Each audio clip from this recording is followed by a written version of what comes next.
Hello കൂട്ടുകാരെ, ഇന്ന് നമ്മൾ തയ്യാറാക്കാൻ വേണ്ടി പോകുന്നത് തമിഴ്നാട് സ്പെഷ്യലായിട്ടുള്ള പപ്പടക്കൂട്ടാനാണ് കേട്ടോ. അവിടെ പറയുന്നത് അപ്പളക്കൂട്ടാൻ എന്നാണ്. അപ്പോൾ നമ്മുടെ നാട്ടിൽ പപ്പടക്കൂട്ടാൻ എന്ന് പറയും. അപ്പോൾ അതെങ്ങനെയാണ് തയ്യാറാക്കുന്നതെന്ന് കണ്ടാലോ? നമുക്ക് നേരെ വീഡിയോയിലേക്ക് പോകാം.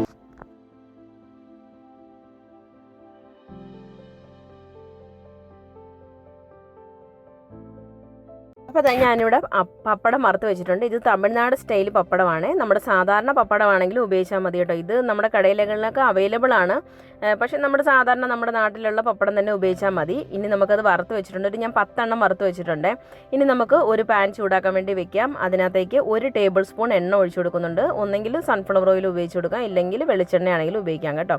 അപ്പോൾ അത് ഒന്ന് ചൂടായി വരുന്ന സമയത്ത് നമുക്ക് അതിനകത്തേക്ക് ഒരു സവാള ചെറുതായിട്ട് കുനുകുനാന്ന് അരിഞ്ഞതും കൂടി ഇട്ട് നല്ലതുപോലെ ഒന്ന് വഴറ്റിയെടുക്കണേ. പിന്നെ അതിനകത്തേക്ക് എരിവിന് വേണ്ടി ഒരു 3 പച്ചമുളകാണ് ചേർത്ത് കൊടുക്കുന്നത്. അത് ഒന്ന് രണ്ടായിട്ട് കഷ്ണിച്ച് ഇട്ട് കൊടുത്തതിന് ശേഷം നമുക്ക് നല്ലതുപോലെ ഒന്ന് ഇളക്കി യോജിപ്പിച്ചെടുക്കാം. നമ്മുടെ സവാളയൊക്കെ ഒന്ന് കളർ ചേഞ്ച് ആയി വരുന്നിടം വരെ ഒന്ന് വഴറ്റിയെടുക്കാം കേട്ടോ. അപ്പോൾ സവാളയുടെ കളറൊന്ന് ചേഞ്ച് ആയി വരുന്ന സമയത്ത് നമുക്ക് അതിനകത്തേക്ക് ഒരു 2 ടീസ്പൂൺ ഇഞ്ചി വെളുത്തുള്ളി പേസ്റ്റും കൂടി ചേർത്ത് കൊടുക്കാം. അതും കൂടി ഇട്ട് നമുക്ക് ആ ഇഞ്ചിയുടെയും വെളുത്തുള്ളിയുടെയൊക്കെ ഒരു പച്ചമണം മാറി വരുന്നിടം വരെ ഒന്ന് വഴറ്റിയെടുക്കാവേ. അപ്പോൾ അത് ഇഞ്ചിയുടെയും വെളുത്തുള്ളിയുടെയൊക്കെ ഒരു പച്ചമണം മാറി വന്നിട്ടുണ്ട്. ഇനി നമുക്ക് അതിനകത്തേക്ക് സാമ്പാർ പൊടിയാണ് ചേർത്ത് കൊടുക്കുന്നത്. ഒരു 3 ടീസ്പൂൺ സാമ്പാർ പൊടി ചേർത്ത് കൊടുക്കുക. സാമ്പാർ പൊടി ചേർത്തതിന് ശേഷം ഒന്ന് എണ്ണയിലൊന്ന് ഇട്ട് മൂപ്പിച്ചെടുക്കണം. മൂപ്പിച്ചെടുത്തതിന് ശേഷം നമുക്ക് അതിനകത്തേക്ക് ഒരു തക്കാളി ചെറുതായിട്ട് അരിഞ്ഞത് ചേർത്ത് കൊടുക്കാവേ. ഒരു വലിയ തക്കാളിയാണ് എടുത്തിരിക്കുന്നത്. അത് ചെറുതായിട്ട് അരിഞ്ഞതും കൂടി ചേർത്ത് കൊടുത്ത് നമുക്കൊന്ന് നമ്മുടെ ഇനി തക്കാളി ഒന്ന് സോഫ്റ്റായി വരുന്നിടം വരെ ഒന്ന് ഇളക്കി യോജിപ്പിച്ചെടുക്കണം. അപ്പോൾ തക്കാളി നല്ലപോലെ സോഫ്റ്റായി വരുന്ന സമയത്ത് നമുക്ക് അതിനകത്തേക്ക് ചേർത്ത് കൊടുക്കുന്നത് ഇതെന്താണെന്ന് വെച്ചാൽ തേങ്ങയും നമ്മുടെ വലിയ ജീരകം ഉണ്ടല്ലോ, ഫെനൽ സീഡ് എന്നൊക്കെ പറയുന്നത്, അതും കൂടി നല്ലതുപോലെ അരച്ചെടുത്തതാണ് ചേർത്ത് കൊടുക്കുന്നത്. പിന്നെ അതിനകത്തേക്ക് പരിപ്പ് വേവിച്ചതും ഒരു ഉരുളൻകിഴങ്ങ് വേവിച്ചതും കൂടി ചേർത്ത് കൊടുക്കുന്നുണ്ട്. ഈ പരിപ്പ് ഉരുളൻകിഴങ്ങും ചേർക്കുന്നത് നമ്മുടെ കറി നല്ലൊരു കൊഴുപ്പ് കിട്ടാനും നല്ലൊരു പ്രത്യേക ഒരു ടേസ്റ്റ് കിട്ടാനും വേണ്ടിയാണ്. പിന്നെ ഇതിനകത്തേക്ക് ആവശ്യത്തിനുള്ള ഉപ്പും കൂടി ചേർത്ത് കൊടുക്കുന്നുണ്ട്. നമ്മൾ പരിപ്പൊന്നും ഉപ്പ് ചേർക്കാതെയാണ് വേവിച്ചെടുത്ത് വെച്ചിരിക്കുന്നത്. നമ്മൾ സാധാരണ സാമ്പാർ പരിപ്പാണ് ചേർക്കുന്നത് കേട്ടോ. അപ്പോൾ അതും കൂടി ചേർത്തതിന് ശേഷം നല്ലതുപോലെ ഒന്ന് മിക്സ് ചെയ്യുക.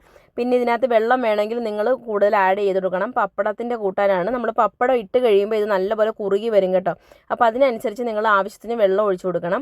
എന്നിട്ട് അടച്ച് വെച്ച് നല്ലതുപോലെ ഒന്ന് തിളപ്പിച്ചെടുക്കണം കേട്ടോ. നല്ലൊരു മണം വരും കേട്ടോ ഇപ്പോൾ ഇത് തുറക്കുന്ന സമയത്ത്. ഇനി നമുക്ക് അതിനകത്തേക്ക് ഇതൊക്കെ ഒന്ന് കുറുകി വന്നിട്ടുണ്ട്. ജസ്റ്റ് ഒന്ന് കുറുകി വന്നിട്ടുണ്ട്. ഒരുപാട് കുറുകണ്ട. ഞാൻ നേരത്തെ തന്നെ പറഞ്ഞിട്ടുണ്ട് പപ്പടം ഇട്ട് കഴിയുമ്പോൾ നല്ലപോലെ കുറുകി വരുമെന്ന്. അപ്പം കുറച്ച് വെള്ളമയത്തോടു കൂടി തന്നെ എടുക്കണം കേട്ടോ. ഇനി നമുക്ക് അതിനകത്തേക്ക് പപ്പടം ഇതുപോലെ ഒന്ന് ജസ്റ്റ് ഒന്ന് പൊടിച്ചിട്ട് കൊടുത്താൽ മതി. ഒരുപാട് പൊടിക്കണ്ട, കൈകൊണ്ടൊന്ന് പൊടിച്ചിട്ട് കൊടുത്താൽ മതി. പൊടിച്ചിട്ട് കൊടുത്തതിന് ശേഷം നമ്മൾ നല്ലതുപോലെ ഒന്ന് ഇളക്കി യോജിപ്പിച്ചെടുക്കാം കേട്ടോ. നമ്മുടെ പപ്പടമൊക്കെ പെട്ടെന്ന് തന്നെ അതിനകത്ത് അലുത്ത് പോകും കേട്ടോ. നമ്മൾ വെള്ളത്തിലിടുമ്പോൾ തന്നെ അറിയാമല്ലോ, പപ്പടം നല്ലതുപോലെ ഒന്ന് അലുത്ത് നല്ല അലുവ കഷ്ണം പോലെ ഇരിക്കും. നല്ല ടേസ്റ്റാണ് കേട്ടോ. ഇതുപോലെ ട്രൈ ചെയ്ത് നോക്കണം. നമ്മൾ ഈ ചോറിൻ്റെ കൂടെ മാത്രമല്ല കേട്ടോ, ഇത് ചപ്പാത്തിയുടെ കൂടെയൊക്കെ നല്ലൊരു കോമ്പിനേഷനാണ്. ദോശയുടെ കൂടെ വരെ നല്ലൊരു കോമ്പിനേഷനാണ് കേട്ടോ. ഇനി നമുക്കിതൊന്ന് അടച്ച് വെച്ച് ഒരു 5 മിനിറ്റ് ഒന്ന് തിളപ്പിച്ചെടുക്കണം. അത്രയേ ഉള്ളൂ കേട്ടോ. നമ്മുടെ കറി ഇവിടെ റെഡി ആയിട്ടുണ്ട്. ലാസ്റ്റ് അതിനകത്തേക്ക് കുറച്ച് കറിവേപ്പിലയും കൂടി ചേർക്കുന്നുണ്ട്.